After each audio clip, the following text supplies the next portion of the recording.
to me, damn, there's 3 main points I want to make about Manchester City's defending, and started telling me them, and I was like, no, wait! I don't want to hear them twice. And a surprise move, you don't tell the story correct. Well, that was definitely the story. OK, Stevie, so what are the 3 points... I've forgotten. Can't remember. ...that you'd like to make about City's defending? Where's it going wrong? Well, as you know, there are 3 particular problems. Right. Yeah. OK, you ready? I'm ready. I'm excited. Really? Yeah. No, seriously though. So, well, the first thing is seriously. The first thing is you've got players who individually are not at the best, and in particular, I'm thinking of Gvardiol, who's playing left back. Who, if you ask, I've never met a centre back ever who wants to play wide, who wants to play football, or wants to play full back, because they don't like being out there in the wide positions. And so, is it a shock that Gvardiol is making mistakes? I guess you could say no. The other one is Diaz. This guy was Footballer of the Year not long ago. And at the weekend, all he had to do was one-on-one with Lo Celso to stop a goal. Right. And he couldn't do it.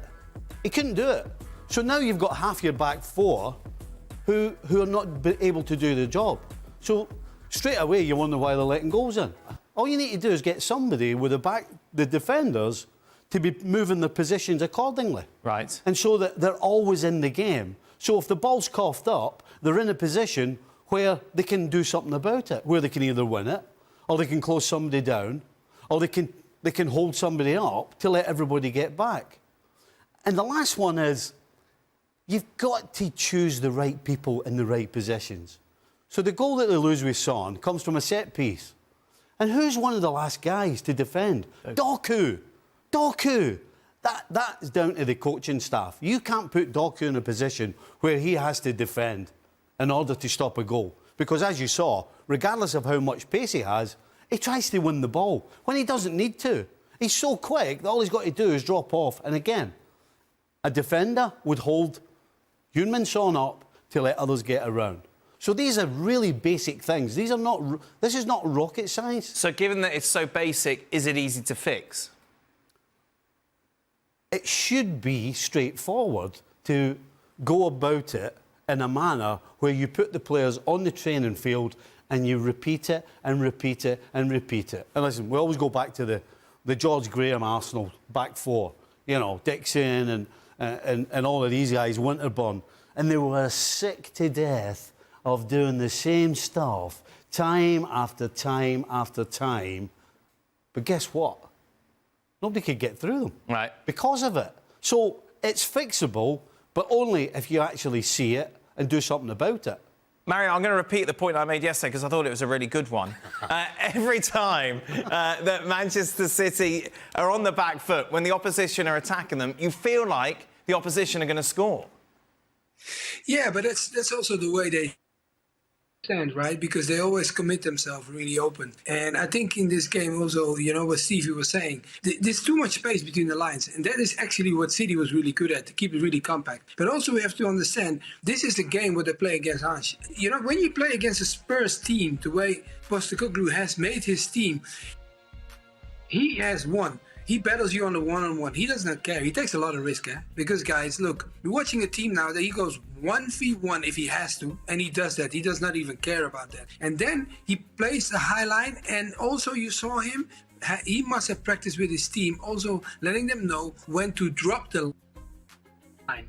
Because as much as he plays the high line, he also makes them understand how to drop. Because you play with 2 centre-halves, and I thought actually they were going to get in trouble, you know, Davies and Emerson. But the way they played, because they stayed so narrow together and they kept themselves in the game, I think that's what made for neutral exciting. But for, as you watch at City, they were too open. They got exposed, and they normally don't get exposed like that, because normally they compact, they win the ball back quickly. That's what they set up. They always set up to win the ball back quickly, and it normally goes down to 15 seconds. You get the time to win it back. If you don't, you drop off.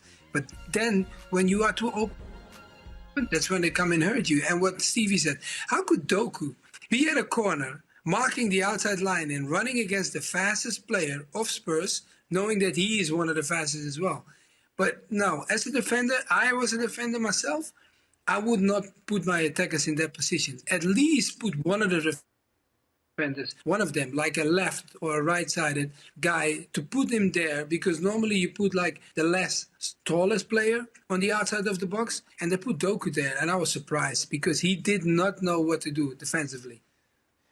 The picture, however, isn't about Manchester City's defence that's dominated the headlines back in England. It's Erling Haaland and his face so angry at the referee when, of course, he could have played the advantage, didn't play the advantage when Jack Grealish was through. What's interesting about this is that the FA have come out today and they're charging Manchester City as a whole for their conduct and not Erling Haaland as an individual. Did you feel he should be punished here, Shaq? Well, anybody who put their hands in the referee should be punished, just as a matter of general principle, in all honesty. Saying that, in terms of charging Manchester City... So should Haaland be individually banned for a game for this? If he puts his hands on the referee, yes. But where I sympathise with City is, as I was watching this game, I thought the referee... Well, he gestured, didn't he? Gestured play on. And then it almost as though he recognised that Grealish was through on goal and blew the whistle. And I thought, in the middle of a game, right at that point, you understand the emotions boiling over. So I sympathise with most from Manchester City, how they remonstrate, how they react. I cannot defend putting hands on the referee in the manner that, well, certainly Erling Haaland at the very least did. That, for me, is something that warrants addressing, but not much else. The Spurs players kind of stopped, didn't they? And did the referee kind of think that the play had kind of naturally come to an end? If the Spurs players stopped, that's on them. No, but at the point that he blows the whistle, there's 3 Spurs players around Jack Grealish, aren't there? That's what I'm saying. And is that what's going through his mind? The only thing I could think of was he thought that Grealish was offside. Yeah, that's the only thing I can think of. But then the linesman didn't raise his flag. I was thinking that as well. The linesman didn't raise his flag. Never raised it. But because I can't think of any other reason. The other thing I would say, though, is, yeah, if somebody puts their hands on the referee, then absolutely you should get punished. But nobody wants to see 3 and 4 and 5 players around the referee. I think we all agree on that. However, there are situations, and if ever there was a situation where you have to be lenient and just let it go, that's the occasion. Because there cannot be an official or anybody on a board or anything else who cannot look at this and say this was just wrong.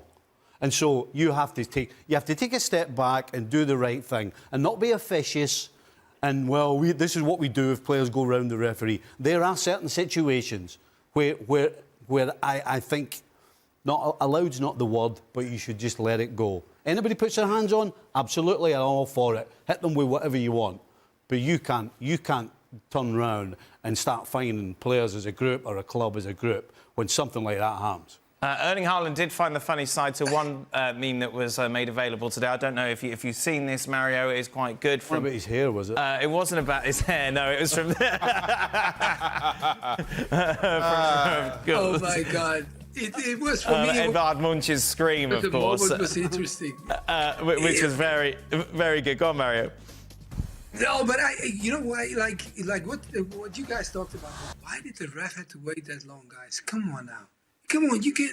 If you wait that long, let the play go on. And this is not something. Look, as much as we are professionals in playing the game, he's also a pro in understanding the game. You know why like Stevie said, like offside. Okay, that could be the call. But then why you wait so long? Let the play go on, and then later on you decide. And then okay, of course, hey, it's not right what they did, but this was proof of emotions.